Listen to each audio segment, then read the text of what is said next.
Well today. It's a beautiful day, man. I've had an awesome weekend. Just to share with you, I had a couple of my frats to come down. I flew in from Seattle, Washington, him and his wife, and man, we left and we went and picked up another frat there in Los Angeles. Man, we hung out. We had great times, reminisced about days long gone, but great memories, great fellowship. We picked up where we left off at, like if we have never been out of each other's presence. That's what great friendship is really all about. What's up, Brother David Green? As everybody began to come in, I want to just say thank you for this opportunity that you've allowed to share with me this time and day. Man, this has been an awesome weekend. It's beautiful. Uh, Family is well, healthy. Um, Man, and I hope it's the same for you. Look, I really sincerely pray and I hope that your family is well and things are going good for you in your life. I would say this. I have a brother. His name is Brother Byers. And Brother Byers has really been going through it. I mean, he's really been going through it. Um, I don't know where he gets the strength from. I mean, working in the medical field, I can say the will to live is stronger than the will to die. Hear me clearly, one more time. The will to live is stronger than the will to die. And I've seen that in this particular brother. So I want to send him a big shout out. Hey, it's beautiful. Can't complain about it at all. All right, Doc. You too. So it's just been beautiful, let me tell you. So look, here's the conversation for today. I'm gonna talk to you about a dear brother, a dear friend of mine, um, David Munoz. Some of you may have heard of him, some of you may have not. Some of you are probably like, who is this guy by the name of David Munoz? Greetings, everybody who's coming up, I appreciate it. Go ahead, hit the thumbs up button for me, I appreciate it. But Brother David Munoz, um, I don't know if he's still active in his particular jurisdiction or not. Fraternal greetings. But he was a part of the Grand Lodge of North America. So it was called the Hispanic Grand Lodge of North America. That was the name of the Grand Lodge, the Hispanic Lodge of North America. I may be mispronouncing it, but that's the best I can do for now. But Brother Munoz was the interesting gentleman that I met almost, I think it was 2011 I met him. So we're looking at almost 14 years, thereabouts. I met him in one of those groups chats, you know, and we really hit it off. He was Grand Master at the time, and I was Grand Master of my Grand Lodge at the time, and he and I had great conversations. So, as he and I developed our relationship, I my first encounter with him, besides having conversations and meeting on Facebook and all that, we met sitting at a table. It was me, him, Grandmaster David Munoz, past Grandmaster David Munoz, Grandmaster Philip Thomas from Prince Hall, Grandmaster Bunny Watkins from Most Worship Sons of Light Grand Lodge, Grandmaster Doyle, St. Peter's Grand Lodge, Grandmaster Herbert Smith from Haramatari Grand Lodge.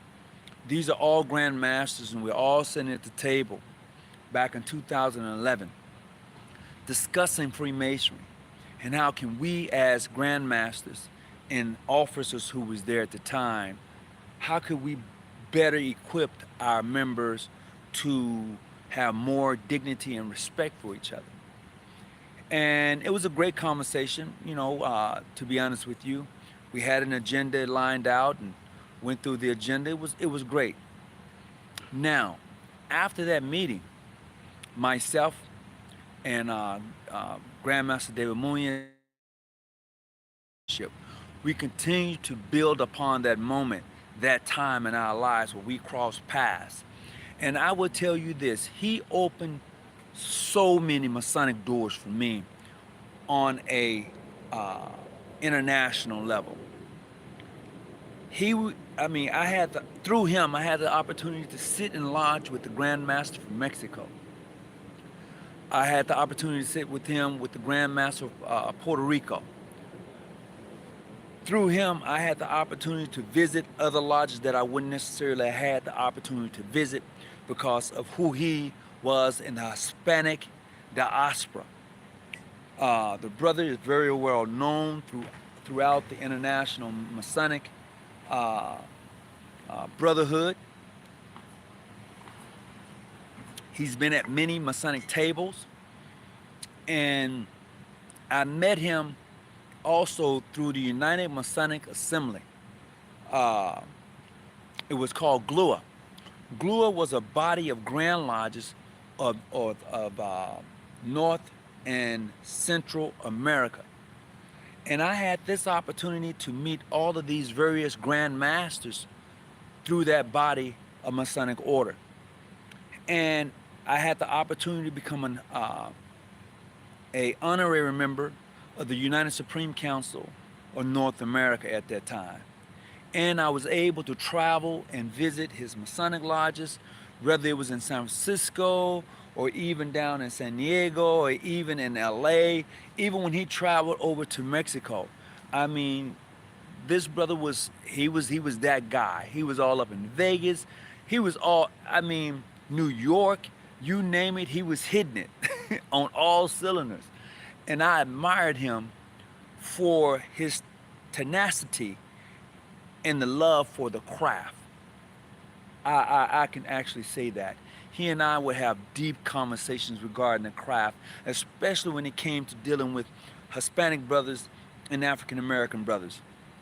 You know, our kinship was that, you know, we need to be able to come together and formulate a true understanding of the brotherhood of Masonry. And we began that journey, and we still continue to have those conversations. And I told him, I said, Brother Munoz, I'm gonna tell you, the Hispanic brothers need you. And when I say they need you, you are able to cross over. When I say crossover, I'm clearly saying this relationship that we have developed has opened doors not only for you, but for me. And in the process, what we can continue to do is to show what Masonry looks like. That's what we can continue to do. Fraternal greetings, and how's everything going, Brother Williams, the guardian of sacred knowledge? How's everything going? So as we continue to build, and he continued to open those doors for me, I was like, yeah, I can do this. I learned in regards to the ancient and accepted Scottish Rite Freemason, 1 through 33, not the American rites, but the international rites of Scottish Rite, which is totally different than the American rites. And in being exposed to that, the brothers came in with the red aprons, the collars. It was a whole different vibe. In this particular lodge that I visited several times now, they had what you call an orator. See, the orator in the lodge was the individual who had permission to walk around the lodge everywhere. Unlike in the American structure of Freemasonry, you have your junior deacon and your senior deacon, and they are able to transpire messages from the west to the east or from the east to the west. The brother who was able to walk around in the Hispanic lodge, the orator, he had a rod, right? It was a long rod, and he would walk around in a complete circle. So as I was introduced, my first visitation was when they had a convention in Los Angeles, and I was introduced. I came in as the Grand Master of State. I walked in, and they read in their language, then they read it in English. They give you a title, they tell people who you are. You walk up under the ark. They have two swords as you line of brothers. So you walk up under, You are guided in by the orator. He's leading. And when you get to the altar, he presents you. He says in his language, oh man, it's beautiful. In his language, he presents you as Grandmaster, the Honorable Tony Hawkins, 33rd of the Most Worshipful John G. Jones Grand Lodge. He does this whole spiel. I'm like, damn, I like this shit. I ain't lying, I like this. And then he proceeds to take off. He goes first to your left, right? So when he leaves the altar to his left, he stops over. There's a person in the north. He stops over in the north. He hits his rod. Boom. Then he proceeds to walk around towards the east. Hits his rod. Boom.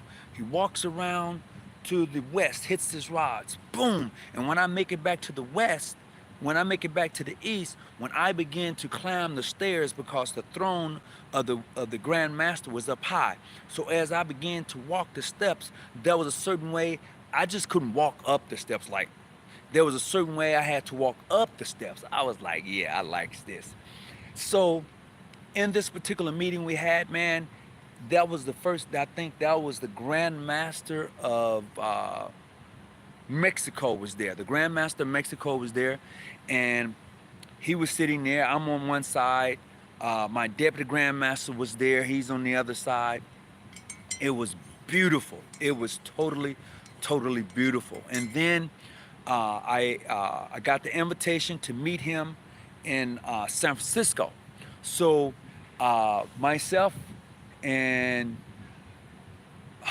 was that Grandmaster Sanders at the time? I know Brother Sanders with me. We hopped on it. Boom. We got to San Francisco. Man, time we walked in, brother. Let me tell you, when we walked into the room with all the brothers in there, they were sitting down having their fellowship. We walked in. They said, "Oh, my brothers, how you doing, my brothers?" And we was rolling. Oh, they was cracking jokes too. They was cracking jokes. Oh my God, were they cracking jokes? So we get into the room. The Sovereign Grand Commander comes over to me. He said, Brother Tony, how you doing?" And when they greet you, brothers, they greet you differently. There is not the regular grip that they get. They greet you differently. So he greeted me. He said, hey, I got something for you, my brother. I got something for you. And then he told one of the brothers to go upstairs and bring down some tokens of appreciation. Brother goes down, bring back a token. He pinned it on my lapel. He said, "I'm gonna give you this, but I also got something else I want to give you." So he gave me the emblem of their for their 33rds, right, in their jurisdiction. I was like, cool. Gave me that. Then I said, all right. So we went over. We had a seat. Myself, Grandmaster Sanders. We were really sitting down. We're enjoying the vibe. It's beautiful. Let me tell you, it is freaking beautiful. All right. So we're enjoying the vibe. And then another brother came over. This brother said, "Hey, Brother Tony, how you doing? I've heard a lot about you." I'm like, oh, I hope it's good, right? This brother had a Masonic emblem on his chest, right? I was like, oh, that's beautiful. "Oh, you like this? You like?" I said, "Man, that's beautiful." He said, no. You like this, man. He took it off. He put it on me. He put that on me. I was like, no, bruh. No, Brother Tony. It's for you. It's for the work you do, Brother Tony. We love you. We appreciate you. I was like, well, okay. Brother Munoz over there cracking up. I'm cracking up. Sanders is cracking up. We having a good time. And I mean, the camaraderie of the men that was there. It was totally beautiful. It was different than other places I had been, and I'm there. They're speaking 2 and 3 different languages, as a matter of fact, because they're from South America. They're coming here, so it's that I'm like, okay. So I'm chatting with Sanders and Brother Munoz. He's cracking up because he can hear what they're saying in their language, and then he over here having this conversation. I said, okay, cool. And then, okay, not only that, a brother goes upstairs, brings down to myself and Brother Sanders 2 beautiful Knights Templars Masonic rings. You don't even know how that feel, bro. Masonic Knights Templar ring, gives Brother Sanders his ring, and we're like, this is special. This is special. Brother Munoz said, yeah, you ain't seen nothing yet, right? I'm like, oh, okay. So as the weekend went on, we were up in San Francisco. Um, we have lodge meetings. Uh, they have a special ceremonies that they do for the kids that was there. Those who was coming into masonry, they had a special blessings. It was just different than what I'm used to seeing here in the United States. It was just different. And then what really set it off, is dinner. When we went to have dinner, they said, okay, here's what we're gonna do. We're going to a restaurant here, and gave me the address. I said, fine. Man, when we get to the restaurant, let me tell you, when we get there to sit down and eat, it wasn't even like that. We went in, the brother said, they're with us. They took us to a special room in the back. Special room in the back. You had the restaurant up front, everybody's sitting down, everybody's dressed. You know, everybody's dressed like after 5. So we go in and we're sitting there. And the brother said, oh, no, they with me. So he said, no, come on, go with me. Man, we went to the back of the restaurant. He said, you order anything you want. You and Grandmaster, it's on the house. Your drinks, your food, everything you want. I'm looking at Brother Munoz, he's looking at me. I'm like, shit, I'm loving this, man. I'm loving I'm loving the brotherhood. I'm loving the treatment. I'm loving all of it. And and Brother Munoz, he said, go ahead. Come to find out, the man who owned the restaurant was a Hispanic gentleman, but he was a Mason. So he comes out, he says, hey, Brother Munoz, who are the gentlemen? Who's the gentleman? They're with me. That's his brother. This is Grandmaster Tony Hawkins, and this is Deputy Grandmaster Sanders. I think Deputy Grandmaster, or Senior Ward. And anyway, so we sitting down, right? Man, hey, what's up, bro? Hello? Yeah. Yes, I am. I'll be off in just a few minutes. Okay, thank you. Okay, bye-bye. So we're sitting there, we're kicking back, we're relaxing and doing our thing. And then the brother says, how you doing, Brother Tony? I said, I'm doing fine. I said, could you do me a favor? He said, yeah, what is that you need? I said, man, I need for you to sign my passport, because I have a Masonic passport. He said, oh, I have no problems. As a matter of fact, when he signed my Masonic passport, he put his phone number down in there, then he put his lodge, you know, that sort of thing. He said, when you come back to San Francisco, go get your tokens. Oh, I'm not at home to go get them right now, but I have them. So when he did, they said, when you're back in San Francisco, you got to come back to the restaurant. I got you covered. And trust me, did I come back? Hell yeah, I came back. Yes, I did. I went back to the Bay. I sure did. Had an awesome time, bro. Had a wonderful time. Brother Munoz has really opened those doors for me. He's really showed me a different aspect of Freemasonry that I more than likely wouldn't have gotten because of our relationship. And because of our relationship, I've been able to spread my wings, been able to travel outside of the country, although I had relationships, but nothing like this though. Nothing like this. I didn't have the type of relationship with the brothers down in South America that we have now. None. Now we are a part of my Grand Lodge right now is a part of 2 different Masonic confederations. One, we are part of GLUA, United Grand Lodge of Central and North America. Then we are part of the Alliance of Grand Lodges of North, Central, and South America. And then I can't think of it right off my hand.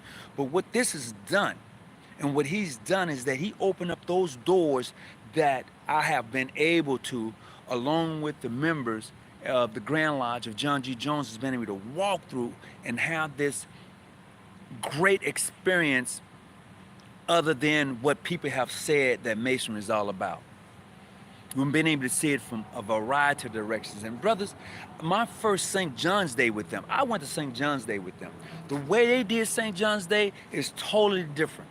It is not like your Americans, we are soldiers, St. John's Day, walking into a church. It had nothing to do with church. Fraternal greetings. What's up from Arlington, Texas? What's up? When we had, I can't go get no tokens, brother. I'm at work. I'm on my lunch. I only got a few more minutes. I got about 5 more minutes. But anyway, I'm gonna share this with you. The craziest thing is that when they had their St. John's Day, it was St. John's Day. It was a festival. You hear me? We had a long table. We had a long table, food on the table, drinks on the table, family. When I say family, I'm literally, it was family. So we're sitting there, we're doing toast. If you've ever gone to a St. John's Day festival, not a St. John's Day or St. John the Baptist church service, but a festival. Man, they be firing it off. They got this thing they do. They go Frago, and they boom, bow. Man, I did about 3 or 4 of them Fragos. I was done. The food, the dessert, everything. The sisters really put it out, man. And it has just been one of those experiences that you can never take from a person. You can never take it. And then, not only that, we went to the installation of their officers. That was another beautiful occasion that I had with them. And and the Grand Master from Puerto Rico came down, and that was beautiful. The installation of officers that they had, man, I was like, oh, is this how you do your installation? Ours is done a little bit differently. But what we done is that because we liked the way they was doing it, we incorporated some of that into our the way we do our work. We sure did. It was beautiful, man.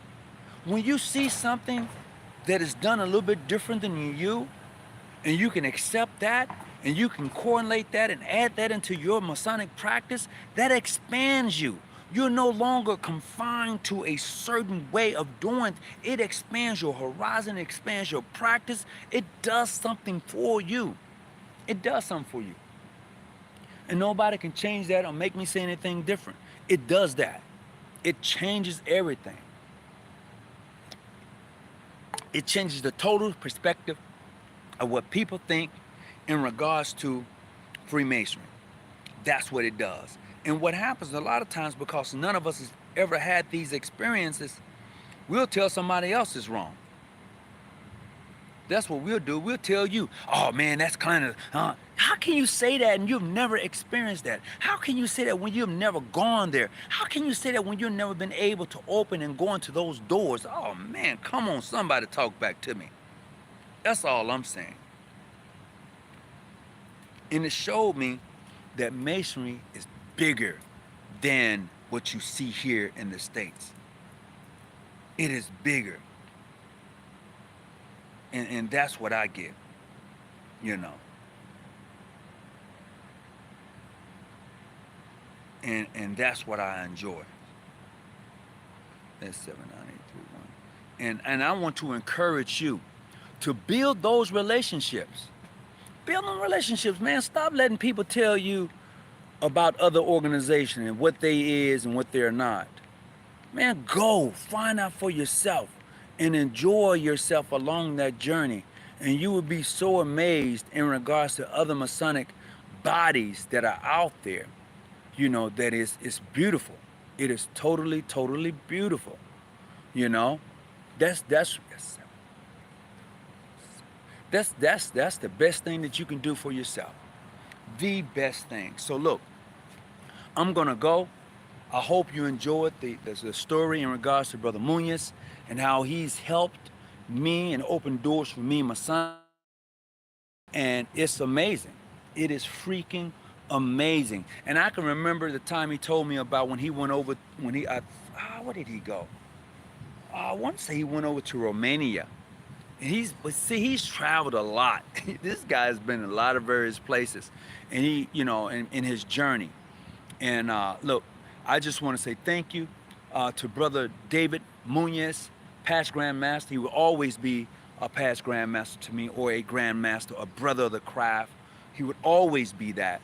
So, and by the way, I'm not just going to limit my stories to the brothers. I'm going to share some great stories with you also in regards to the Sister of the Order of the Eastern Star. And I'm going to surprise you. So with that being said, I want to say I appreciate each of you. Thank you. God bless you. And continue the journey. I'm not your study guide. I'm just here to help you study. Keep your light on and stay out the bushes. Peace and be well. I'm out.